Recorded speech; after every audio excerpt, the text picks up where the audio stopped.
E o Talibã? Do nadão. Falando em cortes, Falando em cortes. E o Talibã? E o Talibã, que é o negócio que tá acontecendo agora. a gente vai ter que... Não vai ter jeito. ter que A gente falar vai de ter que Talibã, falar né? disso. Já ficar circulando esse assunto A até gente falar. esquece É o elefante que existe, na sala. né? O elefante na sala. O mundo ganhou... O mundo livre perdeu um país que estava male do lado de cá e ganhou um player do lado de lá. Mais ou menos isso, né? Mas eu não entendi ainda por que os Estados Unidos estavam lá. Eles foram pra lá depois... Vamos voltar. Vamos voltar. Tudo 1650, tô brincando. Seria incrível. Mas a gente meio que precisa terminar até umas 8h30. Vamos lá. O Afeganistão é um conjunto de tribos e de etnias, né? A primeira coisa que a gente precisa lembrar no Oriente Médio é Só um minuto. Se você quiser puxar, você pode, tá? Eu não sei. Ele já me deu bronca hoje. Não. É porque você, não. se Posso isso mexer? aqui te incomodar, Sim, você pode... Sim. O Oriente Médio tem níveis de identificação, que é diferente aqui no Brasil dos níveis de identificação que a gente tem. A gente se identifica com a cidade que a gente nasceu, com o time que a gente torce, etc. e tal. Hoje em dia é partido político, mas falando em geral. As pessoas têm níveis de identificação. E os níveis de identificação no Oriente Médio são diferentes, os mais importantes, os que falam primeiro, são diferentes dos nossos aqui. Então lá, como é uma região mais antiga, mais tradicional, muito baseada em religião, etc. e tal, os níveis de identificação, o primeiro deles é a tribo. Mas não é tribo como a gente imagina, uma tribo numa tribo indígena no Brasil, nos Estados Unidos ou na América. A gente está falando de identificação tribal no sentido familiar, tradicional, que acabou originando depois o vilarejo, ou a vila, ou a aldeia, ou até mesmo a cidade onde as pessoas são. E esse é o primeiro nível de identificação que as pessoas têm. Depois, existe o nível religioso. Então, a pessoa pode ser muçulmana, a pessoa pode ser... Dentro do Islã tem os xiitas, tem os sunitas, tem os alauítas. Depois temos o nível de identificação... Tem os cristãos, e dentro do cristianismo tem vários níveis de cristianismo diferentes. No Líbano tem vários. No Egito tem os coptas também, que são outro nível de outro tipo de cristianismo, e por aí vai. Tem os drusos, tem os judeus, e etc. e tal. Depois tem o nível étnico e depois tem o nível nacional, que seria se você é afegão, paquistanês, indiano, israelense, palestino e por aí vai. Você falou, antes dessa divisão por religião, teriam as tribos. Essas tribos, elas se diferenciam pelo quê? Costumes, hábitos, é o quê? Seria... Origem, sobrenome... São grandes famílias, então. São grandes famílias. São 10 mil, 15 mil, 200 mil ligadas. Tá. E aí você tem voltar para trás, realmente centenas de anos para entender a origem delas. Elas se relacionam entre si? Algumas sim, outras não. Tá. Então, por exemplo, existem famílias, a gente não chama de tribo, mas existem famílias palestinas na Cisjordânia que são brigadas há 300 anos. Então não tem casamento, não tem visita, não se bicam, não se gostam, etc. e tal. Então, em relação ao Afeganistão, a gente tem um conjunto de tribos. Então, o Afeganistão é um lugar que é estratégico da Ásia Menor. Assim, a gente está falando de um caminho entre Oriente Médio e Ásia, onde você tem 80% de montanhas na região hoje do país considerado Afeganistão, pelas fronteiras geográficas. Lá reinou uma monarquia por 60 anos, um pouco menos de 60 anos, que era uma monarquia que reinava, de uma certa forma, protegendo a tribo do monarca e não protegendo os interesses dos outros. Houve um golpe, eu estou resumindo a história. Dentro desse golpe, a pessoa que tomou o poder era antagônico à União Soviética. Os soviéticos invadiram em 79 o Afeganistão e um monte de tribos começaram a recrutar pessoas muçulmanas, não só do Afeganistão, mas de outros lugares, para lutar contra os soviéticos. Então eles se uniram contra os soviéticos. Tá? Aí eles ganharam. Só que aí que está a primeira questão histórica aqui. Essas tribos, a principal tribo do Afeganistão chama Pashtun. E os Pashtuns, religiosos, mais tradicionais, etc. e tal, eles começaram a recrutar um monte de gente em volta do Afeganistão, falando a gente precisa impedir essa invasão comunista soviética eram vistos como pessoas ateias, que não pecadores, porque o comunismo soviético era antirreligioso e tudo mais, contra a invasão deles em terras islâmicas. Eles consideravam aquilo lá terras islâmicas porque aquilo já tinha sido dominado pelo Islã antes. E eles conseguem, depois de 10 anos de guerra, que a União Soviética bata em retirada. E aí esse é o fim da União Soviética também. Esse é o declínio e o fim da União Soviética, a guerra do Afeganistão. Então foi um cemitério. Muitos russos morreram. E, obviamente, nisso você tem uma participação de outros poderes do mundo. Os Estados Unidos, que financiaram e mantiveram aí um certo treinamento desses combatentes islâmicos, que a gente chama de mujahidins, e eles treinaram essas pessoas. O grande expoente desses combatentes que lutou contra os soviéticos se chama Osama Bin Laden. Por isso que tem aquele papo que os Estados Unidos financiou o Bin Laden. Que é uma forma meio grossa de se falar. É uma forma congelada e errada, na minha opinião, de se enxergar. Porque a história não é estática. A história vai mudando. Então, eles não eram inimigos em 79, em 80, 81. O Bin Laden não ameaçou os Estados Unidos. Então, sim, ele recebeu treinamento. Depois de um tempo, ele ficou... aconteceu alguma coisa com ele mudou a ideologia, se radicalizou... Ou partiu para combater um outro superpoder mundial e cometeu o que cometeu, e aí ele se tornou inimigo dos Estados Unidos. Mas é normal você ter inimigos que se tornam amigos e amigos que se tornam inimigos. Tudo bem. Só uma ironia, não é uma conspiração. Não é uma conspiração. Na minha opinião, não é uma conspiração. Assim, o contexto mundial naquela época era essa. Existiu esse apoio americano a essas pessoas lutando contra... um apoio americano a essas pessoas que lutavam contra a União Soviética. A União Soviética era o grande inimigo dos Estados Unidos e do Ocidente, por N coisas que estavam ocorrendo durante a Guerra Fria, corrida nuclear, com a expansão do comunismo, ditadura, comunistas ao redor do mundo e por aí vai. E os Estados Unidos viu de interesse dele e talvez do Ocidente evitar que a União Soviética dominasse o Afeganistão. Só que essas pessoas, quando acabam a guerra, o Afeganistão em si começa a entrar em guerra civil entre esses grupos que lutaram os soviéticos. E quem ganha essa guerra em 96 é o Talibã, que era o maior grupo.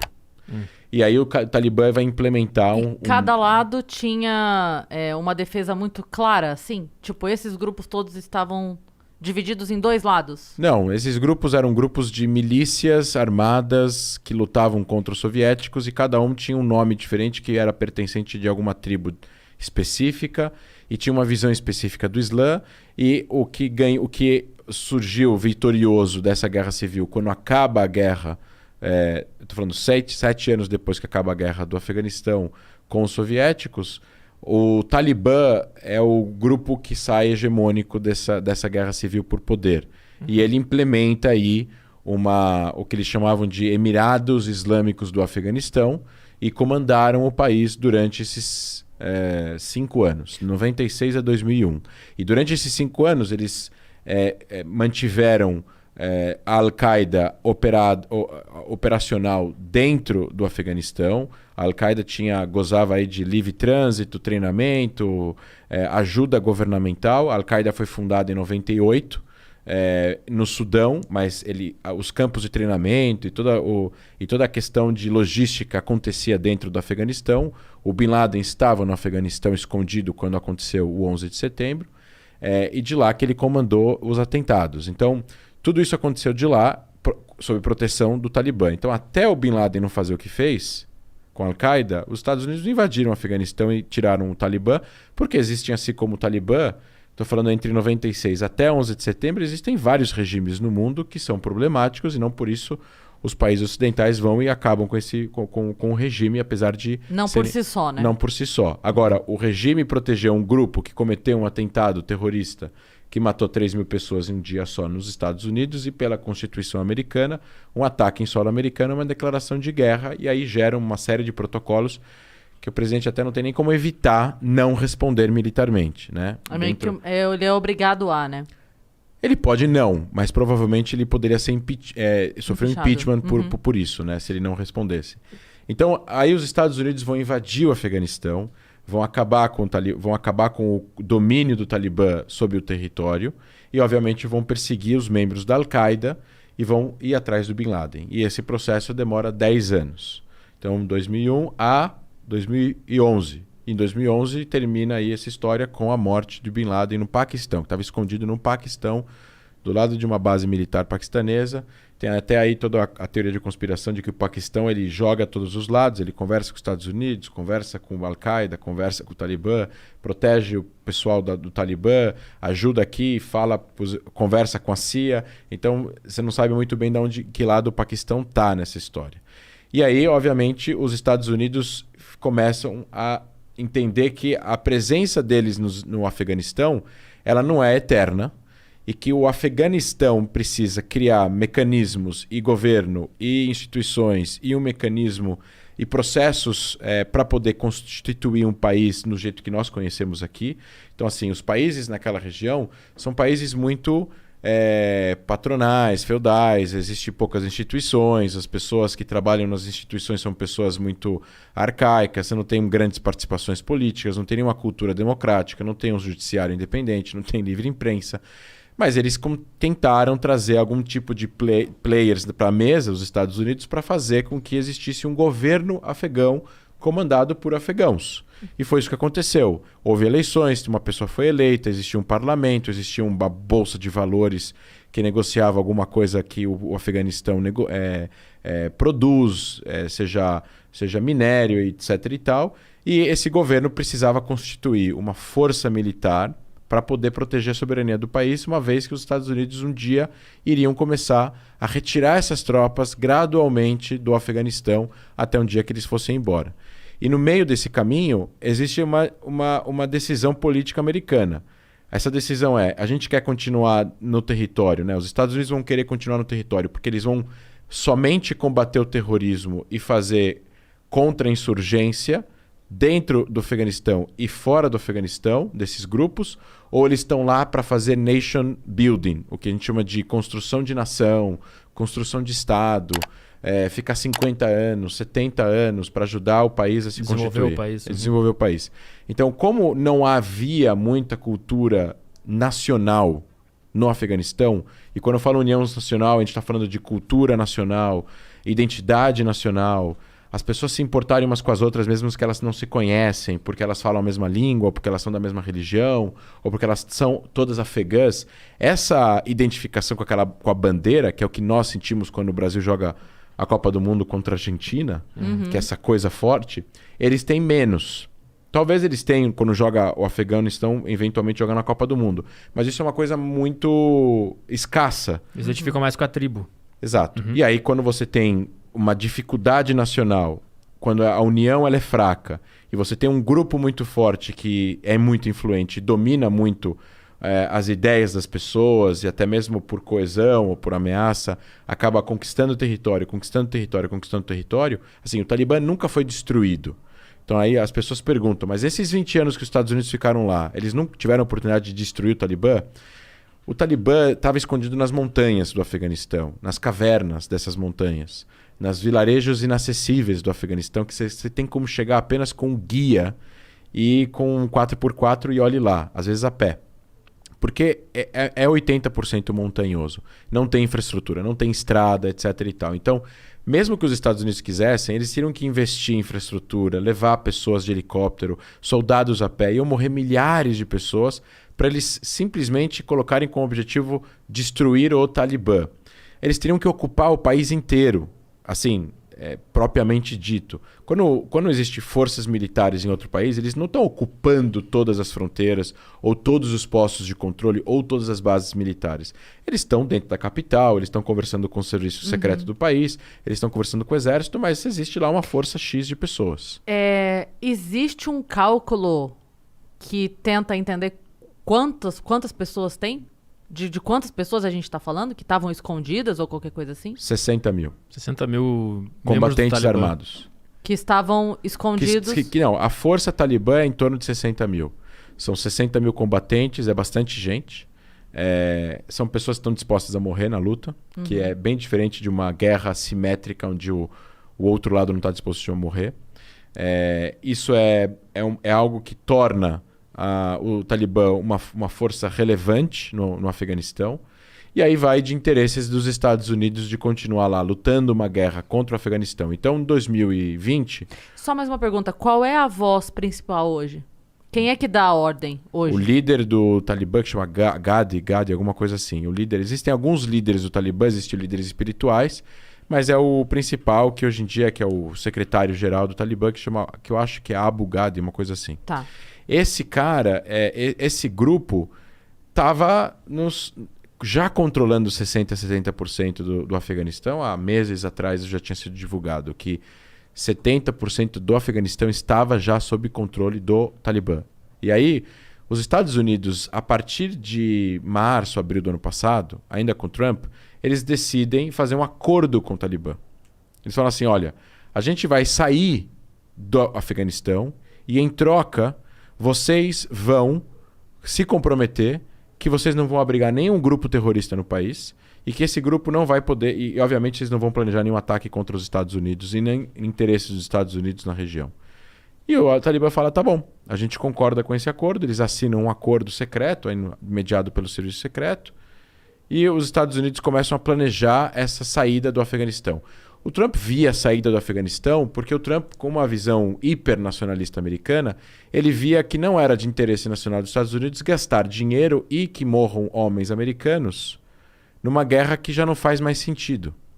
Porque já que o Bin Laden foi capturado e já que a Al-Qaeda foi desmantelada no Afeganistão, o que eles estão fazendo ali? Aí tem uma outra pergunta. Se você perguntar para uma pessoa que tem uma visão diferente do Trump, vai falar, não, mas é de interesse dos Estados Unidos que o Afeganistão seja uma democracia. É de interesse dos Estados Unidos que o direito humanitário internacional seja respeitado no Afeganistão. É de interesse nacional dos Estados Unidos que um regime como o Talibã não volte ao poder. Porque o outro lado, o que a gente chama de triângulo do mal, etc. e tal, ganharia mais um player no Oriente Médio. Que é meio complicado você fazer um contrato e a pessoa prometer que não vai te matar, né?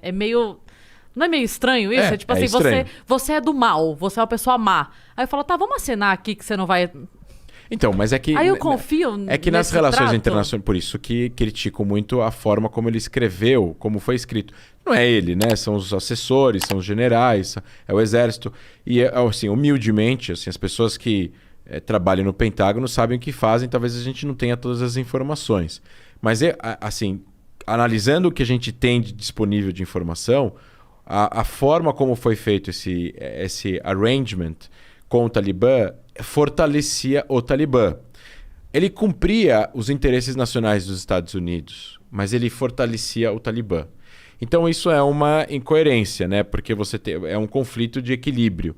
Você tem um fortalecimento do interesse nacional americano para o governo republicano até o ano passado, e ao mesmo tempo você tem uma situação que vai acontecer que vai fortalecer um grupo terrorista, que é considerado o grupo terrorista mais mortífero do século XX, matou acho que 60 ou 70, não, acho que foram 180, 200 mil pessoas morreram na mão do Talibã, é mais do que o Estado Islâmico, que todos os grupos da Al-Qaeda. A Al-Qaeda matou menos que o Talibã. Então, assim, a gente está falando de um grupo que matou muita gente, que é extremamente violento e que, quando comandou o país, ele aplicou a lei islâmica ao pé da letra, na visão deles, de uma forma fundamentalista. Mulheres não tinham direitos, nem de sair de casa, nem de trabalhar, nem de estudar, tinham que cobrir a cabeça inteira com burca, dá pra ver nada. Então, assim, era um país extremamente fechado. Quem lembra, teve até um jornalista do Fantástico que foi até lá e filmou com várias autorizações. Assim, era um país extremamente complexo e fechado. O homem tinha que deixar a barba crescer, não podia raspar a barba. Exatamente, né? Até hoje, né? Agora A tua barba é curta. Eu morreria lá. Eu não sei se hoje em dia, de cara, nesse momento, você morreria, mas em 96 a 2001 você seria preso. Preso talvez preso, talvez punido, talvez você tenta chibatadas na frente de todo mundo. Alguma coisa ia acontecer com você por causa da tua barba. Que quando os Estados Unidos invade lá, eles corriam para as barbearias para tirar a barba, porque eles finalmente podiam fazer Exatamente. a barba. Né? Então o que aconteceu?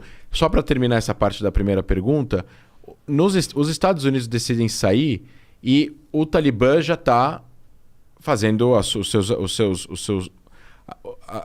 sua organização, já está trabalhando para poder controlar o país novamente. Então essa saída dos Estados Unidos Agora, com o Biden decide que ele vai cumprir o acordo que foi assinado pelo Trump, porque não é o Trump ou o Biden, é o presidente dos Estados Unidos com o Talibã. Então, assim, o presidente dos Estados Unidos assinou um negócio, o presidente dos Estados Unidos no ano seguinte precisa cumprir. Não importa se trocou o presidente ou não. Então, assim, mesmo senão vira uma casa da mão de Joana, não dá. Tem que ter uma certa organização. Os Estados Unidos reconheceu Jerusalém como capital de Israel e os Estados Unidos do Biden continuam reconhecendo. Então, não tem uma mudança drástica de política para coisas desse tipo, porque a gente está falando em nome do país e não em nome do governo apenas, né? Eu não sabia que tinha continuado. Então tinha continuado. Então o Biden fala assim, bom, vamos fazer esse... Quer dar uma pausa? Não, a gente só vai continuar comendo aqui. Vamos fazer acontecer esse acordo que o Trump fez, mas vamos fazer isso não em setembro, vamos fazer isso em maio. Não, em maio não vai dar, vamos fazer em agosto. E aí eles decidem a data. Então, assim, a forma como foi feito foi uma forma que ia levar claramente a um caos, que é o que gerou, e medo nas pessoas. E o Talibã não fez nada. Na verdade, não é que o Talibã não fez nada. O Talibã usa da ameaça, da coesão, da dissuasão, da ameaça do uso da violência, através de conversas. Eles funcionam mais ou menos como máfia, né? Você sabe que se você fizer alguma coisa, vai vir 4 carros pretos, vai vir um monte de gente armada e vai te colocar no carro para te levar para dar uma conversa. Isso já é um uso da violência implícita ou explícita, sem precisar dar um tiro. Então o governo afegão não tinha união, era muito corrupto. Provavelmente o governo afegão recebeu aí ligações do pessoal do Talibã já algumas semanas atrás falando, olha, os Estados Unidos vão sair, vocês vão ter 48 horas para abandonar o governo, entregar a transferência de poder para nós, para a gente não ter derramamento de sangue, porque a cidade está cercada, Cabul está cercada, a gente vai entrar com toda a força. Então vale a pena vocês cumprirem com isso. E aí ainda poderiam ter falado, a gente ainda vai descobrir isso na história, né? A gente ainda vai descobrir isso nos livros de história, ainda vão virar e falar, e eles devem ter falado no telefone para ele, pode levar o que você quiser, que a gente não vai atrás de você. Então, o presidente do Afeganistão pegou malas de dinheiro, a mulher, 2 assessores, subiu no helicóptero e foi para algum país e hoje ele apareceu em Dubai. Então ele levou muito dinheiro. E aí, hoje em dia, ele levou muito dinheiro, milhões de dólares. E aí o que aconteceu? A liderança do Talibã entrou em Cabul, foi até o Palácio Presidencial e já começou a fazer conferência de imprensa. E o que eles estão falando para as repartições, para o exército afegão que estava fazendo segurança nas ruas, etc. e tal, é falando assim, vocês precisam reconhecer a legitimidade do Talibã. Vocês precisam reconhecer que o Talibã vai ser o governo do Afeganistão e não vai ter nenhum tiro dado. A gente não vai fazer as milícias talibãs dos Talibã que estão em volta de Cabul entrar em Cabul. Enquanto vocês não transferirem o poder, vocês vão transferir o poder gradativamente para nós. Então eles estão fazendo de forma diferente. Mas o que aconteceu foi isso. Tivemos soviéticos, foram derrotados por mujahidins, em parte pelo Talibã. O Talibã surge vencedor da guerra civil, que surge depois, que dura 6 anos, depois da guerra do Afeganistão, que durou 10. Aí vem os Estados Unidos em 2001, conquista o Afeganistão, tira a Al-Qaeda do Afeganistão, afasta o Talibã para as margens, assim, de forma marginal para as montanhas do Afeganistão, comanda o país por 20 anos com um governo interino afegão que é eleito.